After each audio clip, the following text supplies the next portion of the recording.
we know now about natural selection. Any trait that's helpful, that's found in a species, in a population, becomes more common because it allows those organisms to survive, reproduce, passing on those. So in the next, basically the rest of our notes, what we're going to do is just talk about some examples of adaptations that different organisms have that allow them to be successful. Adaptations that have evolved through this process of natural selection. Now, one interesting part of natural selection, kind of a piece of it, is something called sexual selection. Now, you've seen these birds before, correct? Probably you at the zoo, they have them walking around, right? What is this? Peacock. That's the male. Have you seen a female? This is what the female looks like. No big tail, no bright color. The female is called a peahen. The peacock, peahen, together they're called peafowl. Why does the male have that very showy tail? You would think it's probably a disadvantage, right? Probably harder to fly. Predators might find it easy. Savannah, what do you think? I think like when predators make stuff on like more children, it makes it a lot of time. Okay. That's a good theory. There's something else going on too, Sophia.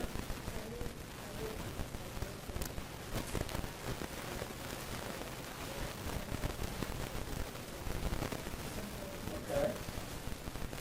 Good.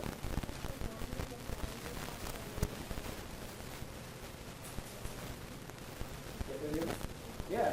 So the females choose a male mate based on those tail feathers. They're larger, more showy, more brightly colored.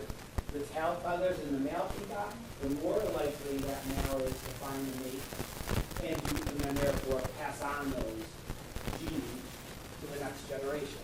Okay? Female peacocks choose a mate based on these tail feathers. The brighter, the showier, the more colorful those tail feathers, that's what attracts them. So the more impressive the tail, the higher the chance of mating.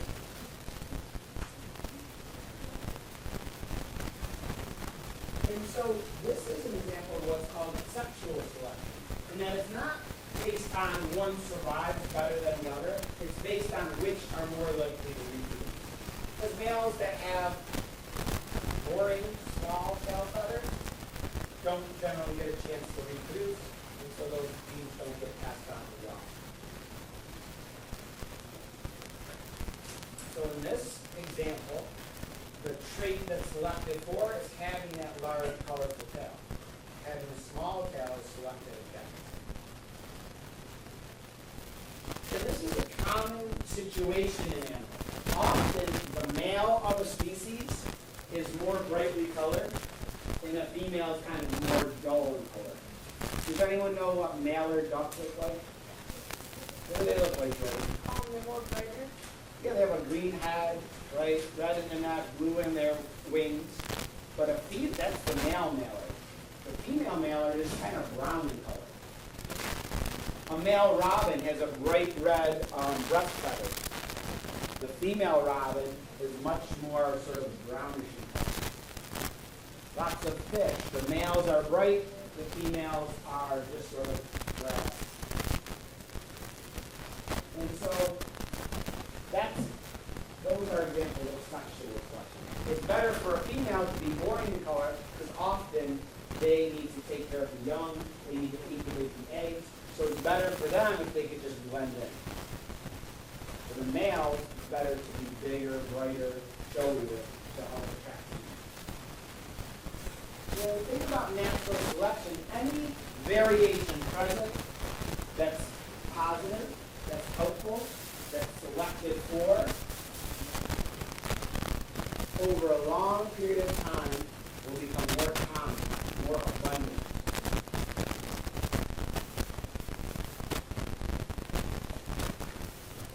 Any variation selected against, any variation that's harmful, what's going to happen?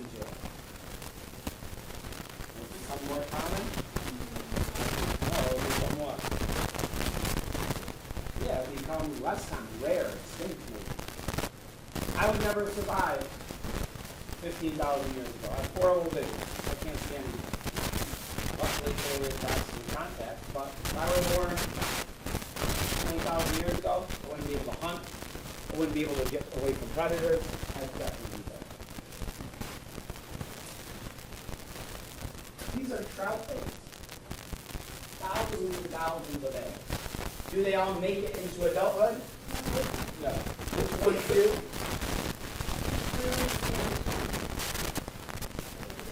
Yeah, the ones what? The fittest, the best adapted, the ones with the best traits for their individual situation. Very little animation. Kind of was a parable when I first came to the school. And I tried to make friends with this dark food and this terrific. This is what I think. There I am, new to the school. I'm a social person. I'm supposed to make friends. I just started doing this, they were already friends.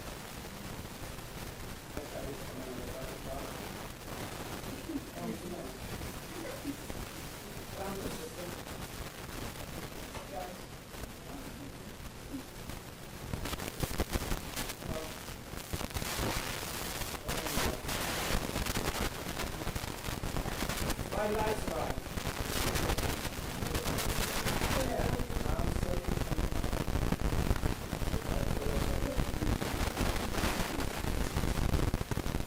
Another example of natural selection. This one was very important to Charles Darwin. So, these are the Galapagos Islands. Why don't we mention the Galapagos?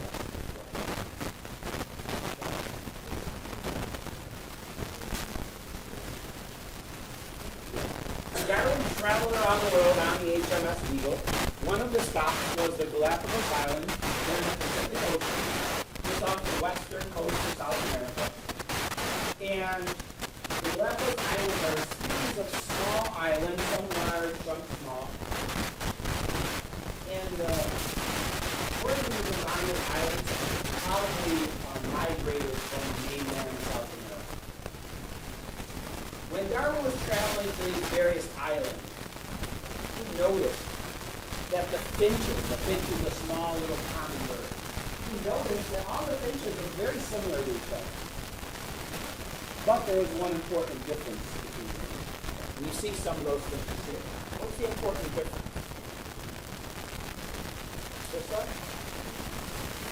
The beaks. The beaks were some were large and small, some were thick, some were thin, some were long, some were pointy. All of the beaks on these finches were different. Why do you think they had evolved to become different from each other? They all started from one original finch species. Now, in Darwin's bird, when they were all different. Yeah, what do you think those bills had adapted to? Yeah. That's exactly it. Yeah, on each island, there were different types of food.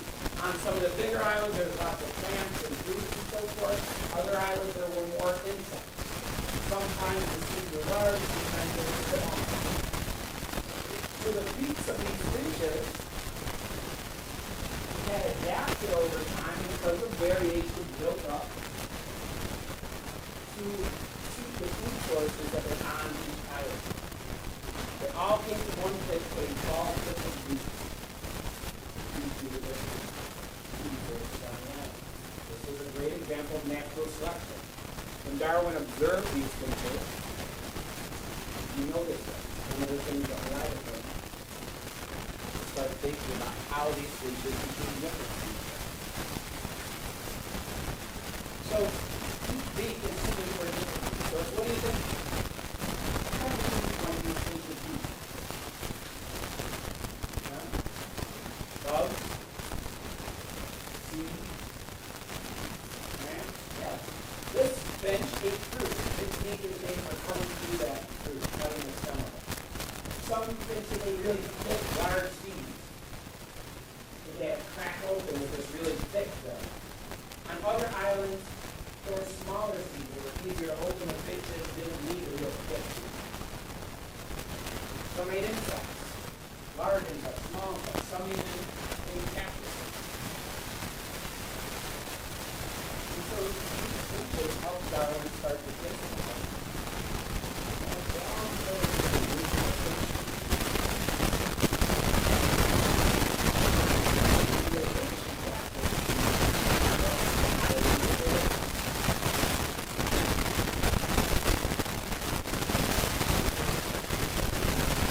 Evolution is even important in terms of our own health.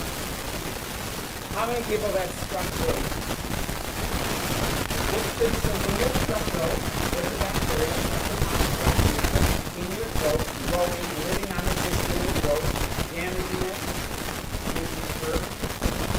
You go to the doctor, they drag you to the doctor, and that's it. If they find that that's how you got the throat, what treatment do they give you?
Bacteria have died off.